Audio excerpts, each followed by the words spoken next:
Bonjour tout le monde. Alors aujourd'hui, je vous fais une vidéo sur une dizaine de trucs là, de Onshape, principalement sur les esquisses, à partir de l'image qu'on voit à l'écran. Donc, l'image qu'on a là est quand même assez simple. On a les caractéristiques de cette image-là qui sont écrites en haut. Donc, la forme principale et celle qui dépasse en haut sont des carrés. Donc, en haut ici, on a un carré qui dépasse de la forme principale qui est aussi un carré.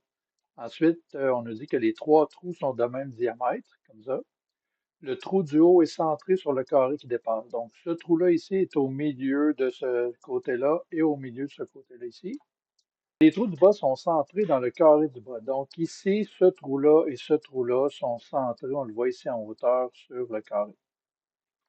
Autre caractéristique, le carré du bas doit être centré sur l'origine. Si on regarde l'esquisse qu'il y a là, l'origine est ici, mais ce qu'on voudrait, c'est que le carré ici soit centré sur l'origine. Donc, il faudrait que l'origine se retrouve ici au milieu. L'esquisse qu'il y a là, évidemment, beaucoup de dimensions. Ça fonctionne. C'est sûr que c'est quelque chose qui est faisable comme c'est fait ici. Comme par exemple, si on voit qu'on a 60 millimètres en hauteur pour ce cercle-là, et puis on a 60 ici. euh, il y a moyen de faire ça plus simple pour alléger l'esquisse et que ce soit plus facile à comprendre. Le défi aujourd'hui, ça va être de reproduire cette esquisse-là en utilisant des contraintes et seulement deux cotes. Donc ici, on a 1, 2, 3, 4, 5, 6, 7, 8, 9, 10, 11, 12, 13, 14 cotes pour faire l'esquisse. On va essayer de refaire la même esquisse en utilisant seulement deux cotes.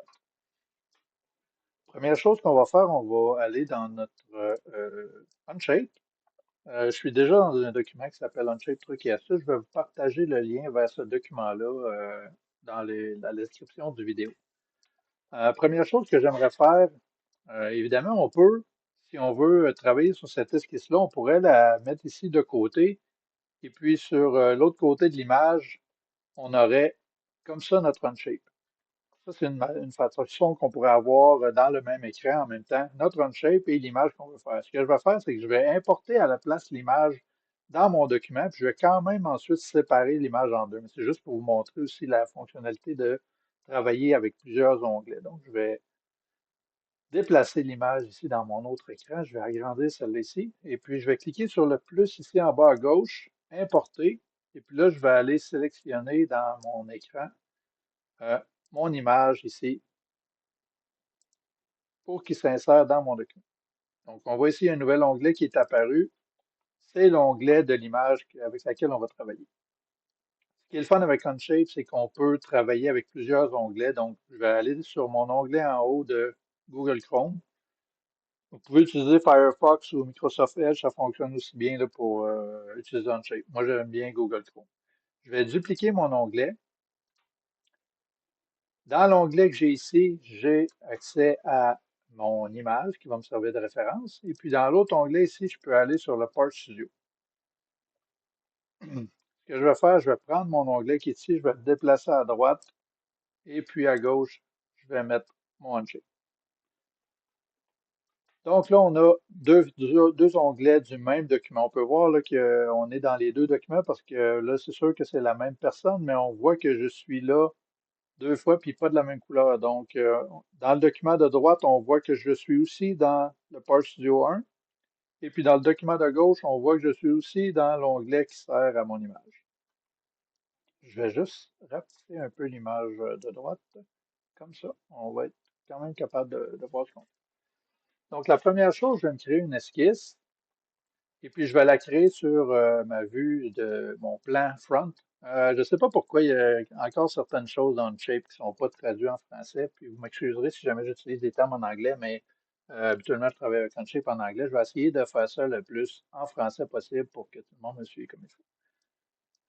La première chose qu'on va faire, c'est tracer la forme de notre esquisse. Donc, on va utiliser la commande ligne. Et puis, on va venir ici approcher notre curseur de l'origine, comme on a dans le dessin de droite. Puis là, je vais juste la refaire là, comme probablement quelqu'un a fait pour faire l'image qu'on voit à droite. Je vais approcher mon curseur. Puis si on voit, lorsque je suis sur le curseur, il y a un carré qui apparaît pour indiquer que je suis bien dessus. Donc, je vais cliquer avec le bouton gauche. Et puis là, je vais commencer à me déplacer soit vers la gauche ou vers la droite ou vers le haut, peu importe, pour reproduire la forme. Si on regarde comme il faut, lorsque ma ligne va être horizontale, à côté de mon curseur, là, il y a un petit symbole qui m'indique que je suis bien horizontal. Donc, je vais pouvoir cliquer pour créer ma première ligne. Je vais juste aller vérifier quelque chose dans mes unités, parce que là, présentement, je pense que je suis en pouces.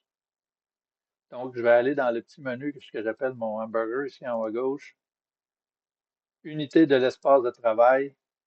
Je suis en millimètres. OK, c'est juste que mon zoom était quand même très, très grand. Donc, je pensais que j'étais en pouces, mais c'était pas le cas. C'est à cet endroit-là qu'on peut changer les unités pendant qu'on travaille. Donc, je vais retourner éditer mon esquisse en double-cliquant dessus. Je vais refaire la commande ligne pour continuer mon traçage. Et puis, je vais faire la forme là, pour que ça ressemble à ce qu'on avait dans l'esquisse, dans l'image qui est à droite. Si je veux que mes lignes s'alignent ensemble, je peux simplement passer mon curseur sur la référence que je veux utiliser. Puis là, ça, on appelle ça de l'inférence automatique. C'est une fonctionnalité qui est dans Onshape qui permet, par exemple, d'aller chercher le milieu d'une ligne comme ça ici, puis d'être à la même hauteur, ou le milieu comme ça ici de la ligne en bas, puis d'être vertical par rapport à ce point-là. On voit là qu'il y a des lignes pointillées qui apparaissent qui nous permettent de positionner nos lignes automatiquement sans qu'on ait besoin de ça nous permet d'accélérer la manière d'aligner nos choses et d'établir des contraintes. Donc, moi, celle que je veux, c'est celle-là ici. Je veux que ma ligne soit automatique et puis horizontale par rapport au point de l'autre côté. Et puis là, en me déplaçant ici, quand je vais passer au-dessus de l'origine, ben, automatiquement, il va détecter que je suis vertical. Je vais cliquer, puis je vais compléter mon esquisse comme ça. Une des choses qu'on peut faire, la première, c'est l'outil dimension. Moi, j'ai utilisé la lettre D sur mon clavier pour activer la fonction. Sinon, on peut aller le chercher ici dans le menu en haut. L'autre manière d'y accéder, je vais toucher à la touche Escape pour sortir du menu. C'est la lettre S sur votre clavier qui vous amène à un menu contextuel. Selon ce que vous avez ajouté à ce menu-là, ben, il y a plus ou moins de fonctionnalités qui peuvent être disponibles. Celle qu'on veut nous utiliser, c'est l'ajout de dimensions ou de cotes à notre dessin. Donc, j'ai utilisé l'outil. On voit qu'il est allumé ici en haut. Je vais cliquer sur ma ligne, puis là, je vais pouvoir rentrer une longueur. Donc, dans le dessin à droite, ce qu'on avait, c'était 120 mm. Ce qu'on remarque quand on fait ça, c'est que en entrant la première dimension, même si mon dessin là, il était à 1,29 mm quand je l'ai dessiné, tout le reste de l'esquisse s'est mis à l'échelle en fonction de la première dimension que j'ai indiquée. Puis ça, c'est valide uniquement pour la première dimension qu'on rentre dans notre esquisse. Si on entre d'autres dimensions par après, ben là, il y aura pas de mise à l'échelle qui va se faire, c'est uniquement la première fois qu'on le fait. Donc, je vais continuer à mettre des cotes. Ici, on voulait avoir 120. Ensuite, en haut ici, on voulait avoir 40. On a 40 ici en haut aussi. Et puis, on a 40 de ce côté-ci. Donc là, si vous voyez, moi, présentement, mon esquisse est tout en noir. Donc, ça veut dire qu'il n'y a plus rien qui peut bouger. Puis, on peut le constater si j'essaie de tirer sur un coin. Là, on voit que je ne suis pas capable de tirer sur rien. Alors que si j'enlève, par exemple, cette dimension-là ici, ben là, il y a une ligne qui est en bleu. Donc, ça veut dire que cette ligne-là n'est pas contrainte présentement. On peut encore la bouger. Donc, je vais remettre ma dimension de 40 ici comme ça. Puis là, on a une esquisse qui est totalement contrainte. L'autre chose qui peut nous faire dire si notre esquisse est totalement contrainte ou non, je vais déliter ça ici. Si vous regardez dans le nom de l'esquisse, ici, il y a un petit symbole qui est visible lorsque l'esquisse n'est pas totalement contrainte. Ça veut dire qu'il nous reste des degrés de liberté dans l'esquisse. Et puis, c'est pas idéal. Dans beaucoup de cas, ça causera probablement pas de problème, mais une bonne pratique, c'est de toujours avoir une esquisse qui est totalement contrainte et faire disparaître ce symbole-là qui est ici. Donc, je continue en remettant ma dimension de 40. L'autre chose qu'il faut faire, ce sont des cercles. Donc, je vais en mettre un premier ici comme ça, un deuxième ici comme ça, et puis un troisième.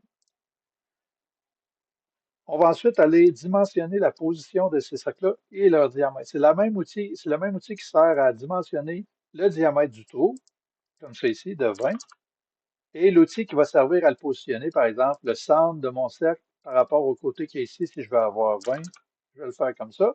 Même chose pour sa hauteur verticale, je vais le faire comme ça ici. Je vais continuer en donnant une dimension de 20 ici à mon cercle et de 20 ici à celui-là. Ensuite, je vais donner une position de 60 ici en haut, 60 ici en haut à droite, Dernière dimension qui manque. Là, on voit que mes cercles sont pas totalement contraints parce qu'ils sont toujours bleus. J'ai besoin d'une dimension comme ça ici de 20. Et la même chose de l'autre côté, ici, là. Donc ça, c'est la méthode de base, souvent, la plupart du temps, quand on apprend comment un shape fonctionne, c'est de cette façon-là qu'on va le faire. Mais là, on va essayer de refaire la même chose en utilisant seulement deux cotes et aussi des contraintes. Donc, je vais compléter mon esquisse. Là, ce que je peux faire pour que ce soit plus simple, je vais simplement cacher mon esquisse ou la masquer comme ça ici. Je vais en refaire une autre. Je refais une autre esquisse sur mon front, comme ça ici, et puis je vais recommencer à dessiner. Mais là, je vais essayer de respecter les contraintes qui sont demandées ici en haut et en utilisant seulement deux cotes. La première chose que je vais faire, c'est Euh, là, je vous montre comment moi je le ferais. Il y a d'autres manières aussi qui sont faisables, mais moi, de la manière que je le ferais, ce serait d'utiliser un carré qui est justifié par le centre, étant donné qu'on veut que le carré du bas soit centré sur l'origine. Donc, je vais venir ici dans le menu, je vais utiliser rectangle à partir du centre. Ce que ça me permet, c'est de tracer un rectangle comme ça ici, dont le centre est déjà, le centre du rectangle est déjà justifié par rapport au côté horizontal et vertical en leur milieu. Un petit truc que je vous donne ici, là, on fait un rectangle. Il y aurait deux manières de pouvoir le faire. La première, ce serait comme ça ici, de tracer. Puis là, ça n'a pas d'importance que j'aille vers la gauche, la droite, en haut, en bas. Je vais tracer mon rectangle. Une fois que je l'ai cliqué pour le positionner à l'endroit que je veux, si vous regardez là, la dimension ici en bas est dans un rectangle, puis si j'approche ma souris du côté où il y a l'autre dimension, ça me permet d'entrer la dimension que je veux pour faire le rectangle à la dimension que je veux. Par exemple, si je pourrais taper directement 100 au clavier, ensuite, si vous regardez automatiquement l'autre dimension s'est mise dans un rectangle, ça veut dire que si je tape une dimension au clavier, je vais automatiquement avoir cette dimension-là qui va s'ajuster et s'ajouter sur mon rectangle. Donc, ça, c'est une manière qu'on aurait de le faire. Dans ce cas-là, j'ai juste mis des dimensions différentes pour vous montrer qu'on peut le faire avec deux dimensions différentes. L'autre manière de le faire, qui est celle que moi j'aurais utilisée, c'est toujours avec le rectangle justifié par le centre. Je vais venir cliquer au milieu ici. Et puis là, ce que je vais faire, je vais enfoncer la touche Alt sur mon clavier.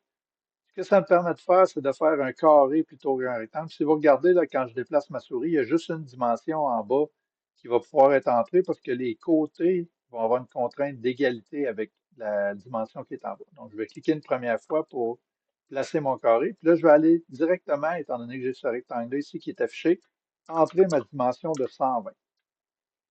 Donc, on a déjà une première des caractéristiques de notre forme qui s'est mise en place. L'autre chose, c'est on sait aussi qu'en haut, on a un autre carré. Donc, si j'approche ma souris au-dessus du point de l'origine, alors j'ai automatiquement, puis là, je suis passé proche du milieu de cette ligne-là aussi que j'ai la même chose, mais on sait que ça, c'est déjà aligné avec ça. Il apparaît une contrainte de verticalité automatiquement. Donc, on sait que le carré du haut va être centré avec le carré du bas. Donc, ça me permet de pouvoir placer le milieu de mon carré comme ça. Je vais enfoncer la touche Alt sur mon clavier pour avoir un carré. Puis je vais aller cliquer sur le plus grand carré directement pour positionner le bas de ce nouveau carré-là. Je vais entrer une dimension de 40, comme ça ici. Donc là, j'ai déjà mes deux carrés qui sont placés à la bonne place. Troisième chose que je vais faire, je vais aller tracer là, je sais que j'ai déjà deux dimensions d'utiliser, puis il va m'en manquer tantôt, mais vous allez voir comment on va faire pour régler ces problèmes-là au fur et à mesure. Troisième chose que je vais faire, en fait, plutôt que de faire mes cercles, je vais tout de suite régler l'histoire des carrés. Si on regarde l'image de droite, cette ligne-là mesure 40, celle-là ici mesure 40, celle-là aussi mesure 40 en haut. Donc, avec ça, je peux déduire que la ligne de droite ici mesure 40 parce que j'ai un rectangle qui a 120 de large. Ce que je vais faire, je vais juste couper ces lignes-là ici puis les faire disparaître. Puis là, après ça, je vais aller dire que ces lignes-là, ils sont égales. Dans mon menu, puis là, je ne sais pas par cœur à quel endroit qui est. Ah, ici, ajuster. Je vais aller simplement passer ma souris sur ce que je veux enlever. Là, si vous avez vu, là, automatiquement, il a coupé toutes les lignes sur lesquelles je l'ai passé. Est-ce qu'il me reste d'autres choses à ajuster? Il me reste seulement la hauteur du rectangle à ajuster. Pourquoi? Parce qu'on avait déjà dit que ce carré-là est vertical par rapport au carré du bas, donc ça ne peut plus bouger de côté. Et puis, l'autre chose qu'on pourrait faire, c'est simplement enlever cette dimension-là, puis dire qu'on veut que ces trois lignes-là ici soient égales. Donc, je vais les sélectionner, puis je vais aller dire que je veux qu'elles soient égales comme ça.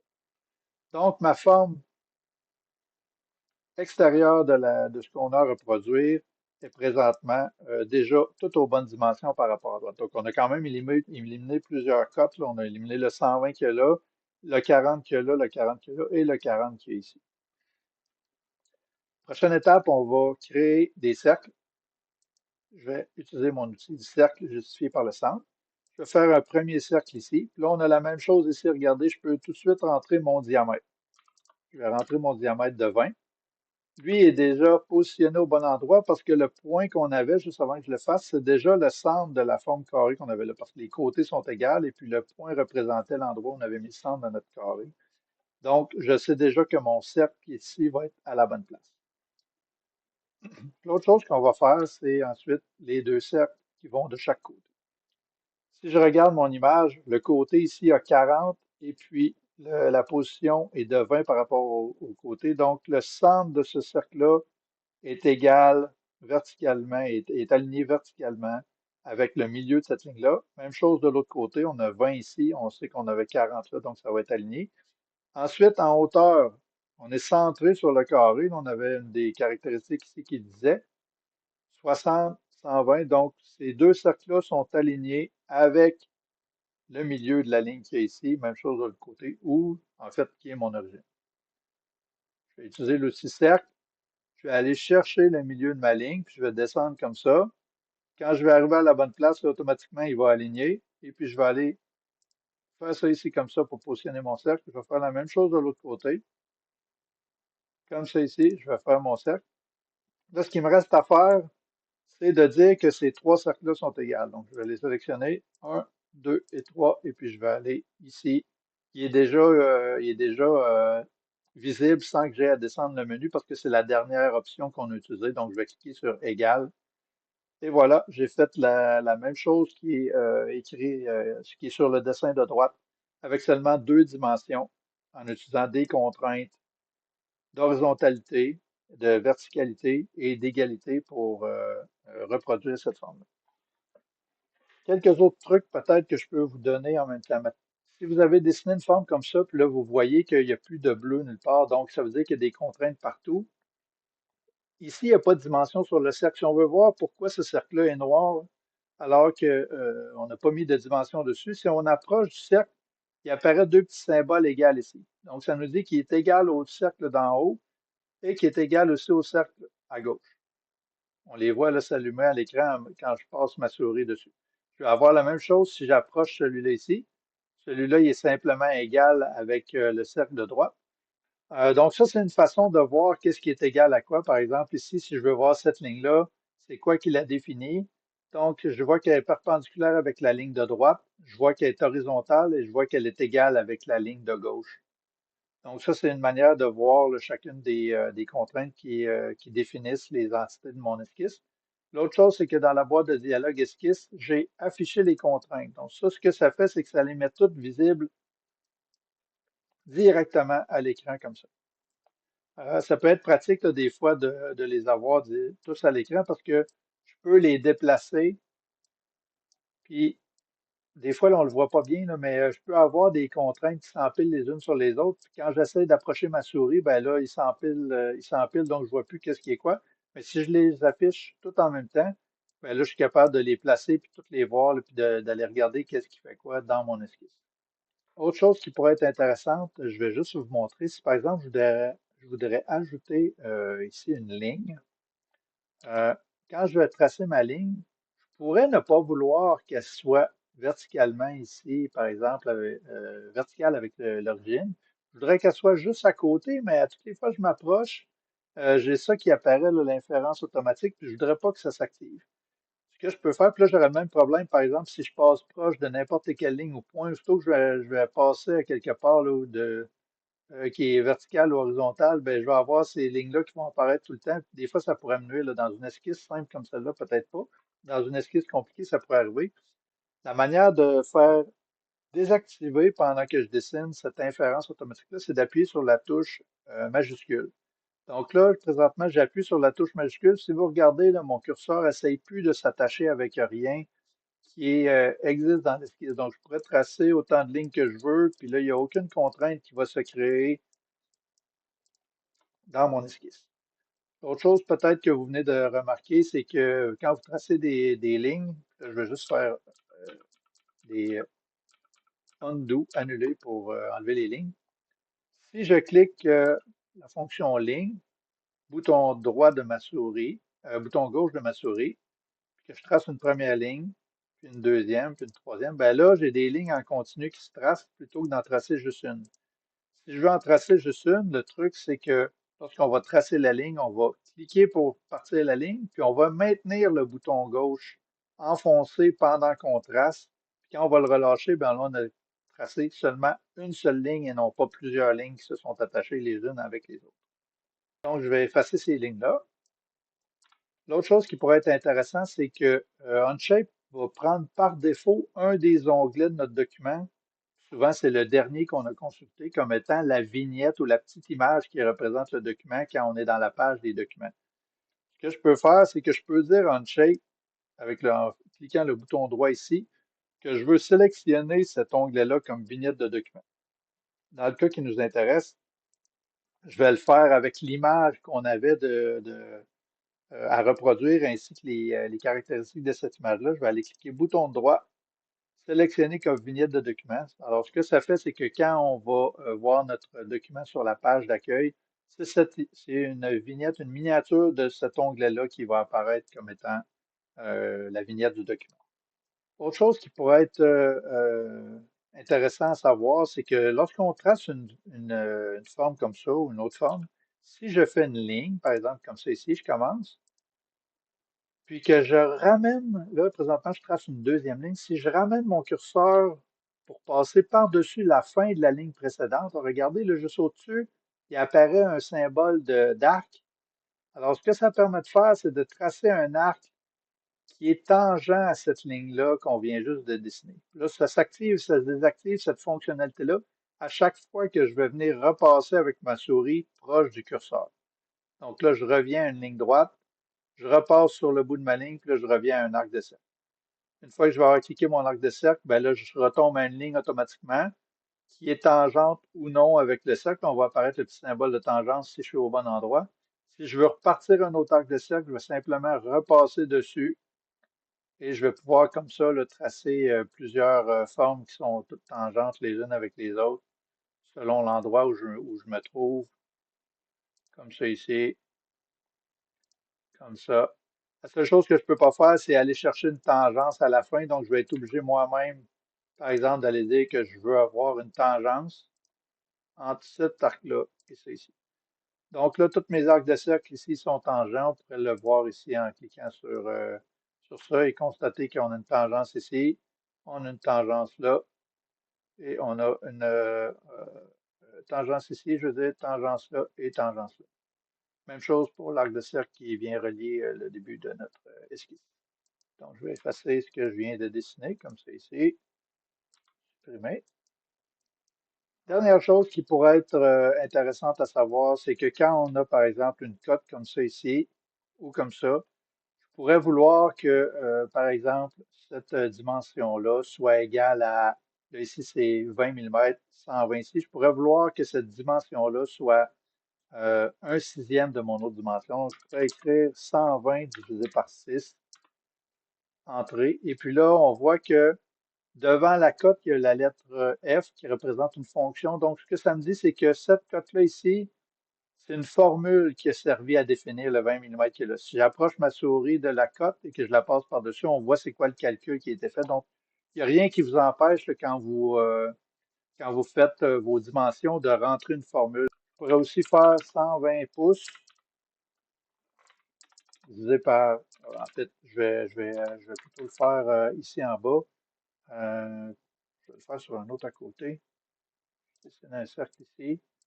Et puis là, je voudrais que ce cercle-là soit 2 pouces. Je vais aller mettre une dimension. Ici, par défaut, il me propose des millimètres, mais je peux lui dire que ce cercle-là va avoir 2 pouces. Si moi-même j'indique les unités, alors là, on va voir que le cercle est proportionnel et puis lui, il va me convertir automatiquement la dimension en millimètres parce que mon document est en millimètres. Mais dans la dimension, c'est vraiment écrit 2 pouces quand je retourne pour l'éditer. Alors, j'espère que ça vous a aidé, que vous avez appris quelque chose aujourd'hui avec cette vidéo-là. Et puis, je vais essayer d'en faire d'autres prochainement. Merci, bonne journée.